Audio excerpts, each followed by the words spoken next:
అందరికీ నమస్కారం. ఈరోజు ఉదయం నుంచి కూడా ఒక ఫేక్ వీడియో పెట్టి ఒక 2 తోక టీవీల్లో రకరకాలుగా లేనిది ఉన్నట్టుగా ఏముందో ఏం లేదో తెలియని పరిస్థితిలో లేనిది ఉన్నట్టుగా చూపించి శిలలో పల్లలో అల్లి చూపిస్తున్న కొన్ని టీవీ ఛానల్ చూశాను. ఆ టీవీ ఛానల్ పరిస్థితి చూసి దాని గురించి మీ అందరికీ చెప్దాం ఉద్దేశంతో ఈరోజు మీ ముందుకు ఎలా వచ్చా. గత 6 నెలలుగా నాకు కొన్ని ఫేక్ కాల్స్ వస్తూ ఉన్నాయి అన్నోన్ నెంబర్ నుంచి. నేను కొన్నిసార్లు ఎత్తలేదు, ఒకసారి ఎత్తే హలో అనగానే వెంటనే వాట్సాప్ కాల్ చేస్తాను ఫోన్ పెట్టేశారు.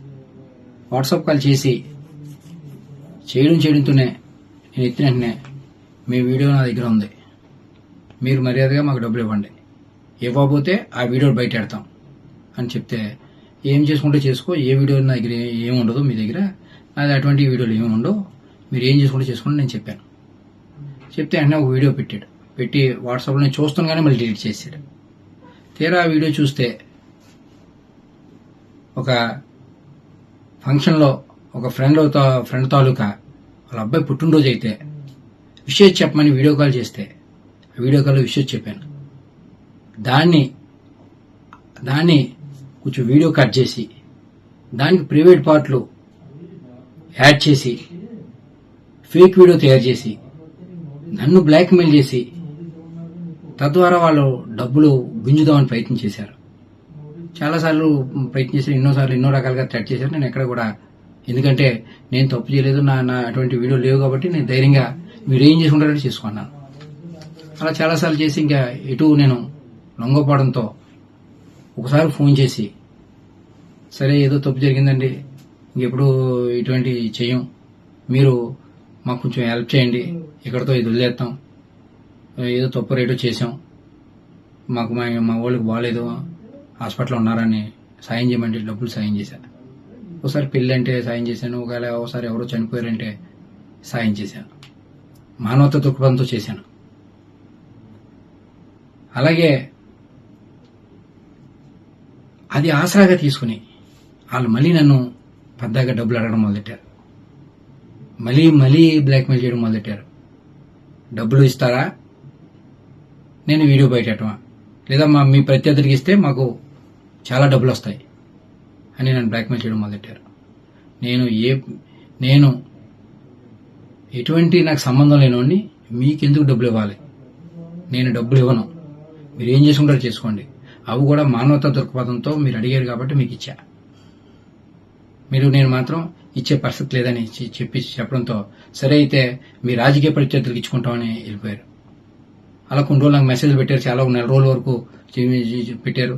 సుమారుగా 6 నెలలు నాకు నరకం చూపించారు, చాలా రకాలుగా వేధించారు, ఎన్నో రకాలుగా ఇబ్బంది పెట్టారు. తర్వాత నేను ఎప్పుడైతే ఏమన్నానో మీ ప్రత్యర్థులకు ఇస్తామని అన్నట్టుగానే ఆ వీడియో పట్టుకెళ్ళి ప్రత్యర్థులకు ఇచ్చారు, మా రాజకీయ ప్రత్యర్థులకి. ఆ ప్రత్యర్థులందరూ కూడా సోషల్ మీడియాలో రకరకాలుగా ఆ ఫేక్ వీడియోని, ఏదైతే డీప్ ఎడిటెడ్ ఫేక్ వీడియో, ఆ ఫేక్ వీడియోని అందరూ వైరల్ చేయడం, కొన్ని టీవీ ఛానల్లో అదే దానికి చిలలో పల్లలో అల్లించి చూపించడం, ఇటువంటి పరిస్థితులు ఇవాళ చూసాం. అందుకని గతంలోనే నేను జూన్ 1వ తారీఖునే ఇటువంటి నాకు థ్రెట్టింగ్ కాల్ వస్తున్నాయని అప్పటి సీఏ ఒక నెంబర్ ఇచ్చి ఆయన సీఏ గారికి కూడా చెప్పడం జరిగింది. దీని మీద వెరిఫై చేసి నాకు ఫేక్ వస్తున్నాయి, ఎవరో ఏంటని కూడా చెప్పిన వార్తలుగా కూడా చెప్పాను. అప్పుడు తర్వాత తదనంతరం ఈ మధ్యకాలంలో బాగా నన్ను వేధించడం మొదలెడితే అప్పుడు వెంటనే నేను మన ఎస్పీ గారికి, ఏఎస్పీ గారికి చెప్పడం జరిగింది. రిటర్న్ గా పోలీస్ స్టేషన్లో కూడా కంప్లైంట్ ఇచ్చాను. దానికి సంబంధించిన అన్ని డాక్యుమెంట్లు ఇమ్మన్నారు. ఈ 6 నెలల్లో మాకు వాళ్ళకి జరిగిన ట్రాన్సాక్షన్ ప్రతిదీ కూడా అన్ని కూడా పోలీసు వాళ్ళకి సమర్పించాను. దాని మీద ఎంక్వైరీ చేసి తగు న్యాయం చేయమని కోరడం జరిగింది. నిజం ఇవ్వాలి కాబట్టి రేపన్నా తెలిసింది. ఖచ్చితంగా భగవంతుడే ఉన్నాడు. మీ అందరినీ కూడా మీడియా పరంగా మీ అందరినీ ఒకటే కోరుతా ఉన్నా, ఎందుకంటే ఇలాగా ఇటువంటి ఏదైతే ఈ టెక్నాలజీని వాడి చాలా మందిని ఇబ్బంది పడే పరిస్థితులు గతంలో చాలా చూసాం మనం. ఇవాళ నేను ఒక బాధితుడిని. నాలాగా ఇంకొక బాధితుడు ఎవరో కూడా బారిన పడకుండా ఒక ఫేస్ యాప్, ఒక ఇలాగ రకరకాల యాప్లతో అందరినీ వేధించున్న పరిస్థితి. నాలాగా ఇంకొక బాధితుడు బాధపడకుండా ఇలాగా ఫేక్ వీడియోలు పెట్టి డబ్బుల గురించి ప్రయత్నం చేసే వాళ్ళకి సహాయ సహకారాలు అందకుండా అడ్డుకట్టు వేయాలని మీరందరూ ఆ దిశగా మీరందరూ సహాయ సహకారాలు అందియాలని వీళ్ళందరినీ కూడా చేతులు జోడించి వీళ్ళందరికీ నమస్కారం. ఈరోజు ఉదయం నుంచి కూడా ఒక ఫేక్ వీడియో పెట్టి ఒక 2 తోక టీవీల్లో రకరకాలుగా లేనిది ఉన్నట్టుగా, ఏముందో ఏం లేదో తెలియని పరిస్థితిలో లేనిది ఉన్నట్టుగా చూపించి శిలలో పల్లలో అల్లి చూపిస్తున్న కొన్ని టీవీ ఛానల్ చూశాను. ఆ టీవీ ఛానల్ పరిస్థితి చూసి దాని గురించి మీ అందరికీ చెప్దామనే ఉద్దేశంతో ఈరోజు మీ ముందుకు ఇలా వచ్చా. గత 6 నెలలుగా నాకు కొన్ని ఫేక్ కాల్స్ వస్తూ ఉన్నాయి అన్నోన్ నెంబర్ నుంచి. నేను కొన్నిసార్లు ఎత్తలేదు, ఒకసారి ఎత్తే హలో అనగానే వెంటనే వాట్సాప్ కాల్ చేస్తాను ఫోన్ పెట్టేశారు. వాట్సాప్ కాల్ చేయడంతోనే నేను ఎత్తిన వెంటనే మీ వీడియో నా దగ్గర ఉంది, మీరు మర్యాదగా మాకు డబ్బులు ఇవ్వండి, ఇవ్వకపోతే ఆ వీడియో బయట పెడతాం అని చెప్తే, ఏం చేసుకుంటే చేసుకో, ఏ వీడియో నా దగ్గర ఏమి ఉండదు, మీ దగ్గర నాది అటువంటి వీడియోలు ఏమి ఉండవు, మీరు ఏం చేసుకుంటే చేసుకోండి నేను చెప్పాను. చెప్తే వెంటనే ఒక వీడియో పెట్టి వాట్సాప్లో నేను చూస్తున్నాగానే మళ్ళీ డిలీట్ చేశాడు. తీరా ఆ వీడియో చూస్తే ఒక ఫంక్షన్లో ఒక ఫ్రెండ్ తాలూకా వాళ్ళ అబ్బాయి పుట్టినరోజు అయితే విషయం చెప్పమని వీడియో కాల్ చేస్తే ఆ వీడియో కాల్లో విషయం చెప్పాను. దాన్ని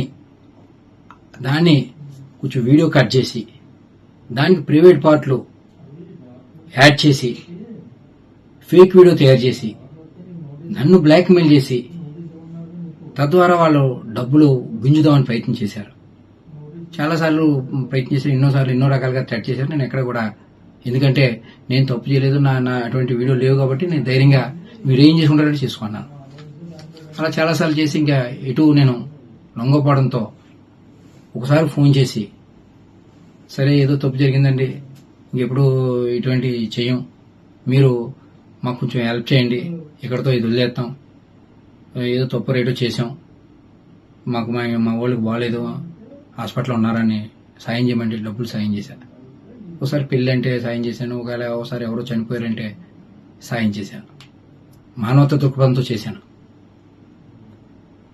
అలాగే అది ఆసరాగా తీసుకుని వాళ్ళు మళ్ళీ నన్ను పెద్దగా డబ్బులు అడగడం మొదలెట్టారు, మళ్ళీ బ్లాక్మెయిల్ చేయడం మొదలెట్టారు. డబ్బులు ఇస్తారా, నేను వీడియో బయటమా, లేదా మీ ప్రత్యర్థులకి ఇస్తే మాకు చాలా డబ్బులు వస్తాయి అని నన్ను బ్లాక్మెయిల్ చేయడం మొదలెట్టారు. నేను ఎటువంటి నాకు సంబంధం లేనివాడిని, మీకెందుకు డబ్బులు ఇవ్వాలి, నేను డబ్బులు ఇవ్వను, మీరు ఏం చేసుకుంటారో చేసుకోండి, అవి కూడా మానవతా దృక్పథంతో మీరు అడిగారు కాబట్టి మీకు ఇచ్చా,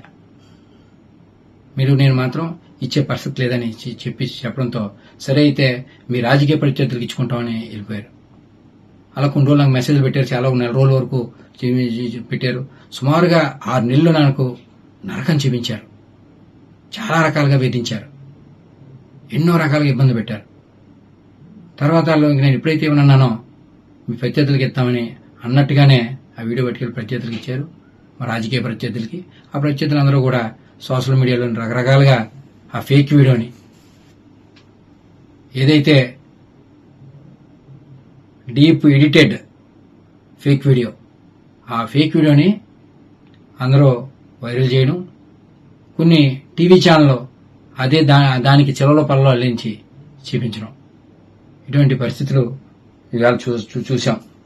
అందుకని గతంలోనే నేను జూన్ 1వ తారీఖునే ఇటువంటి నాకు చట్టింగ్ కాల్లు వస్తున్నాయని అప్పటి సీఏ ఒక నెంబర్ ఇచ్చి ఆయన సీఏ గారికి కూడా చెప్పడం జరిగింది. దీని మీద వెరిఫై చేసి నాకు ఫేక్ వస్తున్నాయి, ఎవరో ఏంటని కూడా చెప్పిన వార్తలుగా కూడా చెప్పాను. అప్పుడు తర్వాత తదనంతరం వెళ్ళో ఈ మధ్యకాలంలో బాగా నన్ను వేధించడం మొదలెడితే అప్పుడు వెంటనే నేను మన ఎస్పీ గారికి, ఏఎస్పీ గారికి చెప్పడం జరిగింది.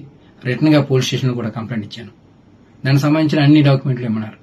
ఈ 6 నెలల్లో మాకు వాళ్ళకి జరిగిన ట్రాన్సాక్షన్ ప్రతిదీ కూడా అన్ని కూడా పోలీసు వాళ్ళకి సమర్పించాను.